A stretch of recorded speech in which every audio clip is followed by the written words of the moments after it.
فنانين ازيكم؟ ده اول فيديو في سلسلة تعليم الرسم جديدة هنبدأها مع بعض. في السلسلة دي هنعمل حاجة مختلفة شوية، وهي اننا هنتعلم الرسم بدون ادوات مخصصة للرسم. يعني ايه؟ يعني هنستخدم قلم رصاص عادي واي دفتر عندك، اي ورق عادي، سكتش بتذاكر فيه، بتلعب بيه، اي حاجة. طيب يطلع حد ويقول لي ليه هنعمل كده؟ ايه الفايده من كل ده؟ فهقول له بنعمل كده لسببين. اول سبب وهو ان احنا عايزين الناس اللي ما بترسمش، اللي ما عندهاش ادوات، او اللي مش عايزه تشتري ادوات، او اللي مش قادره تشتري ادوات، تشارك معانا وتتعلم. مفيش اي مشكله، فالادوات مش هتكون عقبه قدامك لو انت عايز تتعلم او ما بترسمش بس عايز تجرب. فاكيد مش هتروح تشتري كل الادوات عشان تبدا تجرب. ده اول سبب. تاني سبب هو انك وانت بتتعلم انت محتاج تنمي مهاراتك، محتاج تغذي عقلك وعينك وتنمي مهاراتك او تتعلم تكنيكات جديدة. فعدم استخدام ادوات تسهل عليك الموضوع ده هينمي قدراتك، هيخليك تحاول تتصرف، ترسم على ورق العادي، تحاول تتصرف بقلم واحد. فبالتالي ده بيخلي فيه صعوبة شوية، فبالتالي بيحسن مهاراتك انت كشخص. مش عارف هتتفقوا معايا في النقطة دي ولا لا، بس ده حقيقي ان انت كل ما بتصعب على نفسك في موضوع الوقت او موضوع الادوات اللي تساعدك، يعني كل ما بتستخدم تكنيكات اصعب كل ما الموهبة عندك بتزيد اكتر. والناس اللي عندها الادوات كامله مفيش مشكله استخدمها. يعني اللي احنا هنعمله بقلم واحد حاول تعمله انت بالادوات اللي معاك كلها. فاحنا ان شاء الله في السلسله دي هنثبت ان ادوات الرسم عمرها ما كانت عقبه بالنسبه لك. الادوات بتساعد وبتطلع معاك نتيجه افضل وبتخليك تتعلم اسرع لو متاحه، لكن لو مش متاحه مش هتكون عقبه. بس كده، فاتمنى لكم التوفيق، واتمنى تدعمونا انا كمان عشان نكمل في السلسله ونكبر القناه مع بعض. ويلا بينا نبدا نشوف هنعمل ايه. طيب اول حاجه لازم نعمل تيست للقلم ده. قلم اتش بي، قلم رصاص عادي جدا زي اللي بيتباع في اي مكتبه. هنبدا نعمل تمارين الخطوط عشان نشوف الدرجات اللي بتطلع من القلم.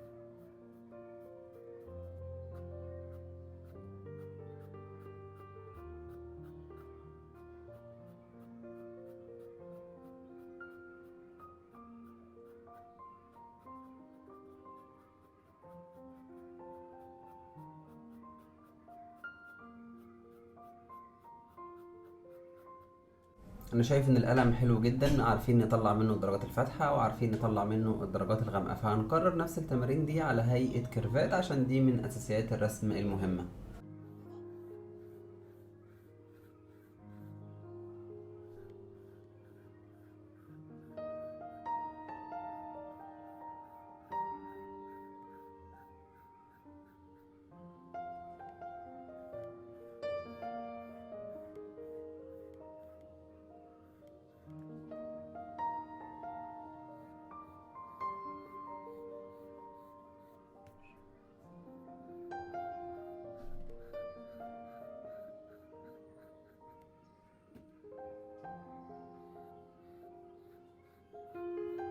مهم جدا في البداية تعرف تعمل التمارين دي عشان ايدك تتعود على الكيرفات وعلى الخطوط المستقيمة. دلوقتي نبدأ نكون أشكال هندسية أبسط شوية زي الدايرة أو الشكل البيضاوي.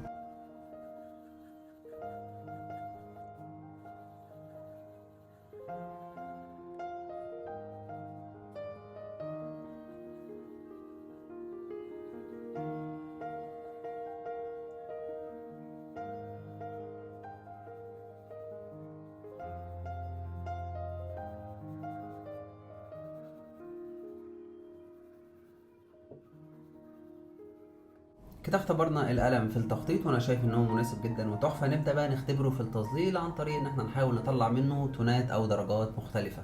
بنستخدم اهم حاجة في التظليل ضغطة ايدك وتكرار الطبقات. المكان اللي انت عايزه يبقى غامق تضغط شوية وممكن تكرر طبقات، والمكان الافتح تخف ايدك او تخلي عدد الطبقات اقل.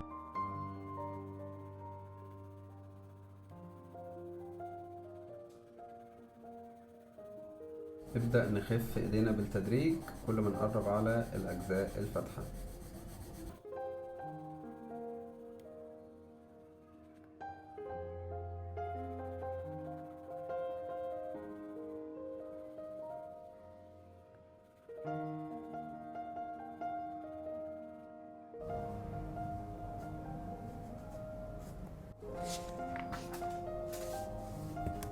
طيب تعالوا نبدأ نرسم أشكال هندسية ونشوف القلم في التظليل وفي التخطيط هيبقى عامل ازاي، وهنبدأ بأهم شكل معانا وهي الدايرة.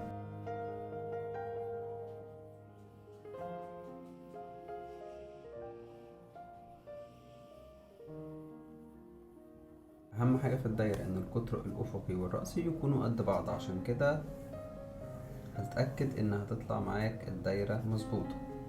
يبقى كده أول حاجة الدايرة، نرسم بقى واحدة كبيرة.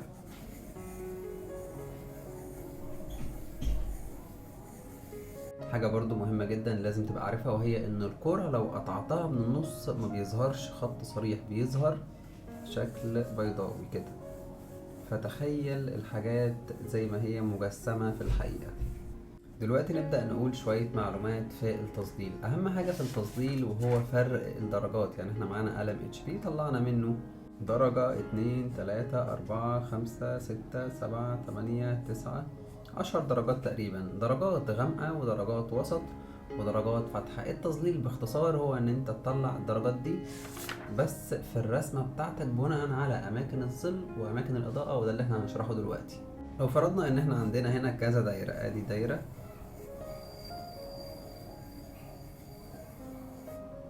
وادي مثلا دايرة وادي دايرة، فكده اعتبرنا ان مصدر الاضاءة في المكان ده الدايرة هنا تأثيرها على الاضاءة هيبقى مختلف عن الدايرة دي عن الدايرة دي، فدايما اقرب جزء للاضاءة بيكون فاتح وابعد جزء عن الاضاءة بيكون غامق، والظل بيكون عكس الاضاءة. لو اعتبرنا ان هنا في اشعة اضاءة طالعة فهتبقى مؤثرة على الشكل في المساحة دي كده، فبالتالي نقسم الدايرة او اي شكل بعد كده عندنا لنصين، يبقى فيه نص غامق ونص فاتح، ومن هنا نبدأ نعمل كمان شكل الظل. يبقى الشريحة اللي هتكون بعيد عن مصدر الإضاءة هي اللي هيكون فيها الدرجات الغامقة، والشريحة الأقرب للإضاءة هي اللي هتكون فاتحة.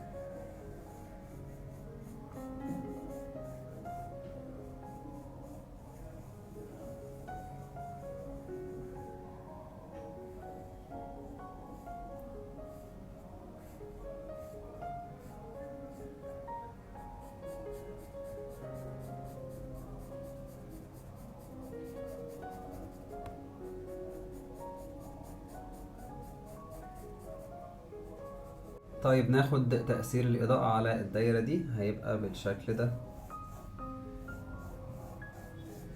فبالتالي أكتر جزء فاتح هو الجزء اللي فوق ناحية الإضاءة، والجزء الغامق اللي موجود عكس الإضاءة، والظل بيكون عكس الإضاءة. نفس الفكرة هنا، لو اعتبرنا ان مصدر الإضاءة هنا فتأثير الإضاءة هيكون بالشكل ده، فالنص الغامق هيكون البعيد عن الإضاءة، والظل هيكون عكس الإضاءة. طيب تعالوا نطبق نفس القواعد دي على الدايرة الكبيرة. هنفرض ان مصدر الإضاءة في الزاوية هنا، فهيبقى نازل على الشكل كده، فبالتالي الجزء الغامق هيكون عكس الإضاءة في المساحة دي كده، والظل بيكون عكس الإضاءة.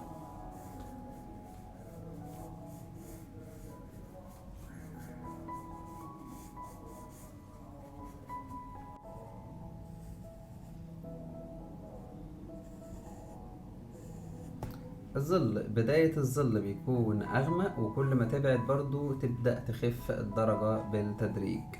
ممكن دلوقتي نطلع درجات التظليل اللي احنا هنحتاجها. نبدأ بأغمق حاجة، نضغط على القلم شوية ونبدأ ننزل لتحت بالتدريج لحد ما نطلع الدرجات الفاتحة.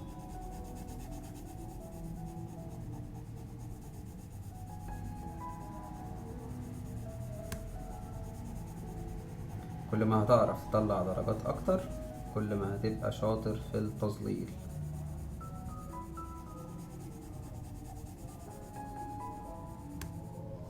يبقى ده كده معانا قلم HP طلعنا منه درجة 2 3 4 5 6 7، نقدر نقول مثلا 8 درجات. أكتر درجة فاتحة هي 8، وأكتر درجة غامقة هي 1. لو هنبدأ نوزع نفس الترقيم ده يبقى الأقرب للإضاءة يبقى فاتح، يعني 8 أكتر حاجة فاتحة تبقى 8 هنا، نبدأ نبعد نغمق بالتدريج لحد ما نوصل لأكتر حاجة غامقة هتكون في المساحة دي، وبنسيب جزء فاتح أو وسط في آخر الدايرة، وده بيبقى انعكاس للإضاءة عشان يديها تأثير الدوران والواقعية. نبدأ دايما بالجزء الغامق في الأول، فنبدأ نزود طبقات على الجزء الغامق.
طيب ناخد الظل معانا ونخلي بداية الظل دايما أغمق من الشكل عشان نبرز الشكل أكتر.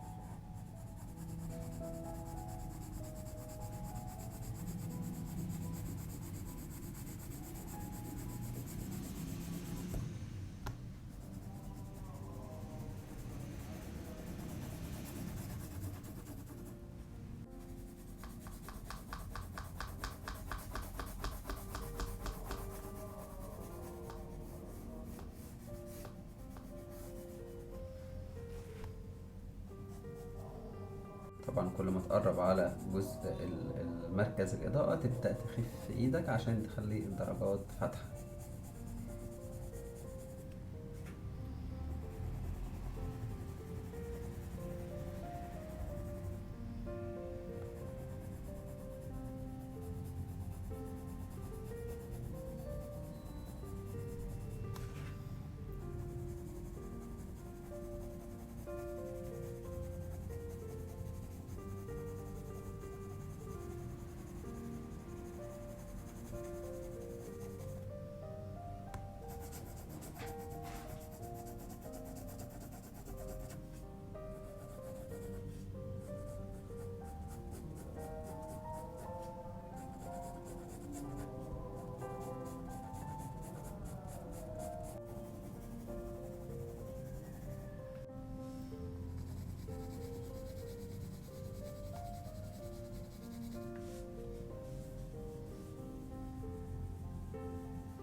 طيب دي كده النتيجة اللي طالعة معانا بقلم الرصاص العادي ال HP. ممكن تجيبوا بس قلم رصاص تاني عادي بيكون مكتوب عليه 2B لو لقيتوه، لو ما لقيتوش مش مشكلة. انا شايف ان النتيجة كده كويسة مش سيئة، بس لو في درجة اغمق زي ال 2B حتى اي نوع مش مشكلة، ممكن نزود بيه تظليل اكتر في اماكن الظلال، ده هيبرز الرسمة بشكل كبير قوي. نضيف تاتش كده بال 2B ونشوف ايه الفرق.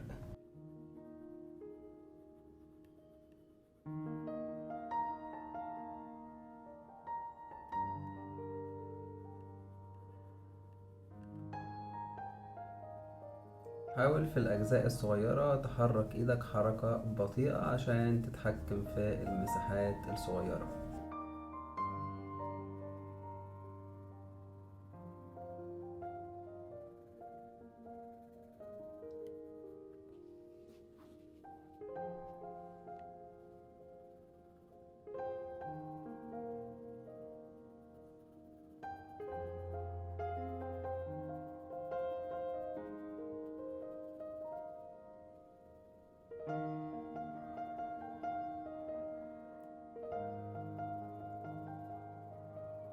أفضل طريقة تطلع بيها تظليل ناعم هي إنك تحرك القلم بشكل دائري.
نعمل مركز الإضاءة بأي أستيكة عندك، ولو عندك أستيكة فحم تستخدمها عادي، لو مش عندك استخدم أي أستيكة عادية واعمل بيها الهايلايت أو مركز الإضاءة.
بس كده نبقى خلصنا، وانا بصراحة عجباني جدا النتيجة بالادوات البسيطة دي.